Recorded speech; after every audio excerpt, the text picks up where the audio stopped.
क्योंकि गलती मानव से ही होती है, जिनसे कभी कोई गलती नहीं होती। I can say he is only a god. वो तो सिर्फ परमात्मा होते हैं जिनसे कभी कोई गलती नहीं होती।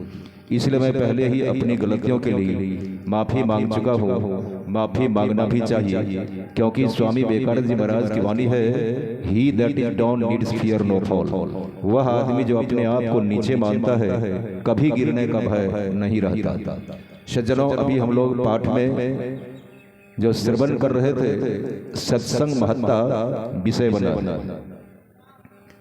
इस संसार में सत्संग से बड़ा कुछ नहीं माना गया।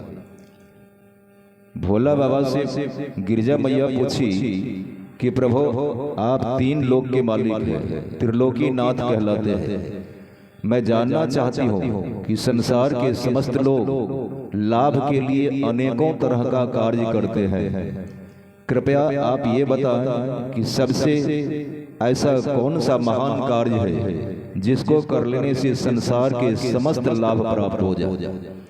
तो भोला बाबा को कहना चाहिए था बिजनेस, व्यापार, नौकरी, चाकरी, लेकिन भोला बाबा ऐसा नहीं कहा। भोला बाबा कहा, तीन लोक के मालिक, गिरिजा संत समागम, समना लाभ कछु आन, बिनु हरि कृपा न होई सो गावहि वेद पुराण। हे गिरिजा, संत समागम के संसार में समान दूसरा कोई लाभ नहीं है। अब विचारनीय की बात है सज्जनों कि हम लोग को संतों के ज्ञान विचार को मानना चाहिए, भगवान के विचार को मानना चाहिए। भोला बाबा कहा कि हे गिरिजा, संत समागम के समान संसार में दूसरा कोई लाभ नहीं है।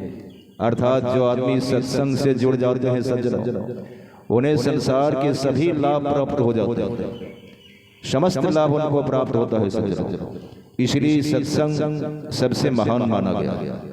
ऐसे सत्संग में अभी हम लोग उपस्थित हैं, और जो हमारे पूज्य बाबा देश विदेश में प्रवचन करने जाते हैं, इनके वाणी को सुनने का बड़ा सुनहला अवसर प्राप्त हुआ है। इस अवसर पर हम लोग जुड़ के पूज्य बाबा के प्रवचन को सुनकर अपने जीवन को लाभान्वित बनाए, ये मैं सबसे पहले आप लोग से जहाँ तक आवाज जारी है वहाँ तक को आग्रह करता हूँ।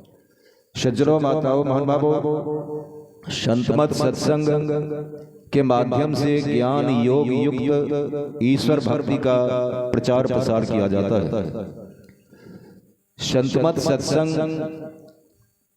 ज्ञान और योग दोनों के माध्यम से सत्संग करने का आदेश प्रदान करता है। ज्ञान का अर्थ होता है जानना, और योग का अर्थ होता है जुड़ना। क्या जानना, किसे जानना, कब जानना, क्यों जानना, बहुत सारे प्रश्न। और योग का अर्थ होता है जुड़ना, तो किससे जुड़ना, क्यों जुड़ना, कब जुड़ना, कैसे जुड़ना, ये सारे विचारणीय प्रश्न। ज्ञान का अर्थ जानना होता है सज्जनों, संसार के समस्त जीव जंतु जानते हैं। इन क्या जानता है? खाना, सोना, डरना और बच्चा पैदा करना।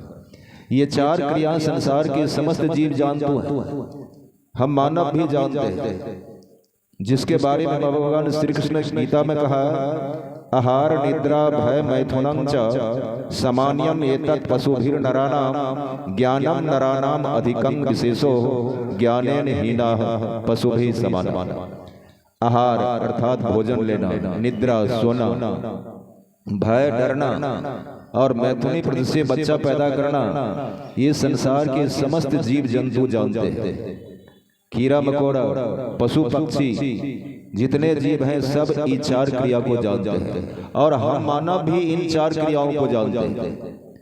तो जो मानव होते हुए इन्हीं चार क्रियाओं को जाना, और इससे जो विशिष्ट ज्ञान है आध्यात्म ज्ञान, उसको नहीं जाना, क्योंकि ये चार क्रिया है भौतिक ज्ञान, जिसकी पढ़ाई स्कूल, कॉलेज, यूनिवर्सिटियों में होती है, और सत्संग में आध्यात्म ज्ञान की पढ़ाई संतों के द्वारा होती है। तो जो मानव जीवन काल में सत्संग में कभी गया ही नहीं, वो कहाँ से आध्यात्म ज्ञान को जान पाएगा? उनका जीवन कैसे कल्याणमय हो पाएगा? इसीलिए सत्संग में सर्वप्रथम सुनने का बहुत बड़ा महत्व है। आहार, निद्रा, भय, मैथुन, ये 4 क्रिया तो पशु पक्षी और हम मानव भी कर। विशेषता है कि हम मानव अगर सत्संग में जाएं तो सत्संग के माध्यम से आध्यात्म ज्ञान की पढ़ाई होती है। और आध्यात्म का अर्थ ही होता है इस शरीर के अंदर जो आत्मा है, जिसके बल पर मैं बैठ के मंच पर बोल रहा हूँ, जिसके बल पर आप सत्संग में बैठकर सुन रहे हैं। ये कान नहीं सुनता, ये आंख नहीं देखती, ये नाक गंध नहीं ले पाएगी, ये जिह्वा रस नहीं ले पाएगी, ये त्वचा स्पर्श का भान नहीं कर पाएगा अगर ये आत्मा बॉडी के अंदर नहीं हो। ये आत्मा है तब न मैं बैठा हूँ, आत्मा आपके साथ है तब न आप बैठ के सुन रहे हैं। इसलिए इस आत्मा को जो जान लिया वही संसार में महान ज्ञानी है। उसके समान दूसरा संसार में और कोई किसी को नहीं माना गया सज्जनों। इसीलिए आध्यात्म ज्ञान को जानने के लिए सत्संग में आने की परम आवश्यकता है। भौतिक ज्ञान तो आप स्कूल कॉलेज यूनिवर्सिटी में पढ़ ही लेते हैं, लेकिन जानिए भगवान श्री कृष्ण कहा ज्ञानेन हीनाः पशुभिः समाना। जो आदमी स्कूल कॉलेज यूनिवर्सिटियों में भौतिक ज्ञान को पढ़ा, मैथमेटिक्स पढ़ा, फिजिक्स पढ़ा, केमिस्ट्री पढ़ा, एलिमेंट्री फिजियोलॉजी, हाइजीन पढ़ा, सोशियोलॉजी या पॉलिटिकल साइंस, सोशल साइंस, सब कुछ को जाना, हिस्ट्री, ज्योग्राफी सब पढ़ लिया, वेद जाना, पुराण जाना, बाइबिल जाना, लेकिन जो अपने आप को नहीं जाना, हुए माई हुआ इसे जो नहीं जाना वो कुछ नहीं जाना। उनका सब जानना बेकार हो गया सज्जनों, क्योंकि दुनिया की पढ़ाई लिखाई मात्र भौतिक ज्ञान है। इससे आप अपना पेट भरते हैं, परिवार का पेट भरते हैं, घर मकान बनाते हैं, जमीन जायदाद खरीदते हैं, सोना चांदी खरीदते हैं। एक भी चीज आपको मरणोपरांत काम देने वाला नहीं है। साथ में क्या जाएगा? मात्र यही ज्ञान जो आध्यात्म ज्ञान है। इस ज्ञान को जो जान लेता है उनका संसार में, इस लोक में कल्याण हो जाता है। जब तक वो जिंदा रहेगा, जीवन मुक्त रहेगा और मरणोपरांत फिर से शरीर में लौट के नहीं आएगा, जिसका नाम है देह से छूट जाना, विदेह। फिर से वो विदेह हो जाता है, परमात्मा बन जाता है, अमर हो जाता है, फिर से संसार में आने की आवश्यकता नहीं पड़ती। इसीलिए सज्जनों, माताओं, महानुभावों, हमारे शास्त्रों में आया है आधिपत्य चतुरो वेदान सर्वशास्त्राणि अनेकशः ब्रह्म तत्व ना जानाति दर्वी पाक रसंग यथा। 4 वेद हैं सज्जनों, चारों वेद को आप जान लीजिए। आधिपत्य चतुरो वेदान, ये बनगांव महसी तरफ आ जाइएगा तो उधर देखेगा पंडित जी सबको कि वेद पुराण खूब झाड़ेगा, लेकिन चंदन तिलक भी लाएगा महात्मा के तरफ, लेकिन उनके आप कहिए कि आध्यात्म ज्ञान की चर्चा करें, कहा नहीं वो हमसे नहीं होगा। तो कितना आप वेद जान लिया, कितनों कुरान जाना, पुराण जाना, बाइबिल जाना, सब कुछ को जाना, लेकिन अपने आत्मा को नहीं जाना तो आप कुछ नहीं जाना सज्जनों। यही हमारे शास्त्र में वर्णन आया, आधिपत्य चतुरो वेदान सर्व, सारे चारों वेद पर आपका अधिकार हो जाए, सारे शास्त्र पर आपका अधिकार हो जाए, लेकिन ब्रह्म तत्व ना जानाती, परमात्मा को आत्मा के रूप में अगर आप नहीं जाना, यानी अपने आत्मा को अगर नहीं प्रत्यक्ष किया, अपने आत्मा का साक्षात्कार नहीं किया, तो क्या कहा? दर्वी पाक रसंग यथा। माताएं लोग व्यंजन बनाती हैं, सब्जी, और उसमें कलछुल को उल्टाती पुलटाती है। कलछुल से अगर पूछ दे कि नमक का मात्रा कितना है, ज्यादा कि कम, बताओ, खाने वाले बैठे हुए बता पाएगा? कदापि संभव नहीं है। इसीलिए सज्जनों, ऐसे मानव जो भौतिक ज्ञान को खूब जाना लेकिन आध्यात्म ज्ञान को नहीं जाना, तो उसी कलछुल तुल्य उस आदमी को माना गया है, अर्थात वो कुछ नहीं जाना। स्वामी विवेकानंद जी महाराज हिदायत की, know the one you will know the all, if you don't know the one your all knowings will be banned totally. हे संसार के लोगों, उस एक ब्रह्म ज्ञान को आप जान लो, दुनिया के समस्त ज्ञान को आप जान लोगे, लेकिन चेतावनी दिया, if you don't know the one, अगर उस एक परमात्मा को या आत्मा को नहीं जाना, अब पूरे दुनिया के ज्ञान को जान लिया, कहा your all knowings will be banned totally, ये दुनिया की समस्त जानकारियां व्यर्थ हो जाएगी, इसलिए कि आप अपने आप को नहीं जाना। यानी फिर से आपको लौटकर कुत्ता बिल्ली बनना पड़ जाएगा सज्जनों। अगर आप अपने आप को जान लेता तो आप फिर से संसार में जन्म मरण के चक्कर में नहीं पड़ते, जो सबसे बड़ा दुख माना गया है। इसीलिए सज्जनों, माताओं, महानुभावों, गुरु महाराज की वाणी है, बिना गुरु की कृपा पाए नहीं जीवन उधारा है। इस संसार में अगर आप अपना उद्धार चाहते हैं तो गुरु की कृपा को हासिल करना चाहिए। जब तक आप गुरु को जीवन में धारण नहीं करेंगे, कितनों आप कुछ कर लें, आपका कल्याण संभव नहीं है। लेकिन कितना लोग कहते हैं कि हम तो गुरु धारण कर लिए। तो गुरु का परिचय आप जाना, गुरु का परिभाषा आप जाना। पहले गुरु के परिभाषा को जानिए, तभी आप गुरु को चुन पाएंगे। विद्यते हृदय ग्रंथि छिद्यन्ते सर्व संशया क्षीयन्ते चास्य कर्माणि तस्मिन् दृष्टे परावरे। जिस किसी व्यक्ति ने परे से परे ब्रह्म को, परमात्मा को आत्मा के रूप में साक्षात्कार कर लिया, जिनके जड़ चेतन के ग्रंथि खुल गए, जिनके सारे संशय समाप्त हो गए, जो समस्त पापों से रहित हो चुका, ऐसे का नाम गुरु होता है। जो अंधकार से प्रकाश में गया, प्रकाश से शब्द में गया, शब्द से निशब्द में गया, ऐसे का नाम गुरु होता है। ऐसा बनने के लिए निश्चित रूपेण आप किसी संतों को जीवन में धारण करें, तभी आप परमात्मा की भक्ति कर पाएंगे। अन्यथा कितनों मंदिर, मस्जिद, चर्च, गुरुद्वारा, पानी, पत्थर, हवा, आग, बारी, झाड़ी, किलवारी, तीर्थ, व्रत, नियम, आचार में परमात्मा को आप खोजते खोजते मर जाएंगे, कभी मिलने वाला नहीं। बाबा कबीर साहब ने कहा, मोह को कहाँ ढूंढे बंदे, मैं तो तेरे पास में, ना मैं काशी, ना मैं काबा, ना काबा कैलाश में, ना मैं मंदिर, ना मैं मस्जिद, ना काबा कैलाश में, अब खोजी हो तो खोज लो हमको पल भर के तलाश में। ये पल भर के तलाश वाला ज्ञान आपको संतों से सीखना होगा सज्जनों। ये सीखे बगैर आप उस परमात्मा को प्राप्त नहीं कर पाएंगे, जिसे खोजने के लिए आज हम लोग बाहर परेशान है।